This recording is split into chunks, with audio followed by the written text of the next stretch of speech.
Clark University hosted the third annual Healthy Boys and Men Summit today. Hundreds of men and boys attended. The one-day event is designed to help men and boys prevent violence and celebrate equality.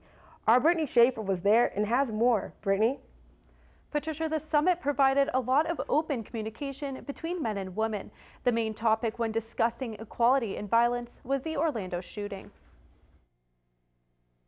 Then when something like the Orlando shooting happens, it then becomes, oh, I almost want to take the Human Rights Campaign sticker off my car because I'm scared. The Orlando shooting was a big topic at the third annual Healthy Men and Boys Summit. In terms of the topics for today, is that this was a crime motivated, at least in part, if not entirely, by homophobia and fear of people who don't conform to dominant gender norms. We're all very broken apart from each other, and there's a lot of hurt between groups in our societies. The summit focused on preventing violence and advancing equality in men, both topics relevant in the mass shooting. Boys technically start off as sensitive and caring, and how violence is taught. We're normalizing violence, we're celebrating violence, and we're not providing other options as ways for men to solve problems in their lives. Clark psychology professor Michael Addis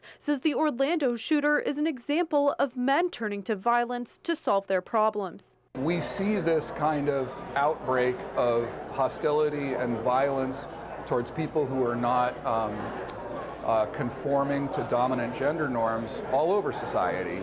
According to Time magazine, men are responsible for 98% of all mass shootings.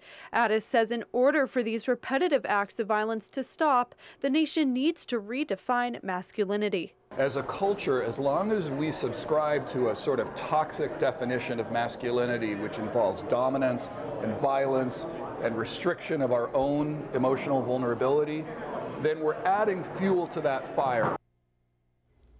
Now, Addis says the shooter is everything the summit is trying to avoid when teaching men to be healthy.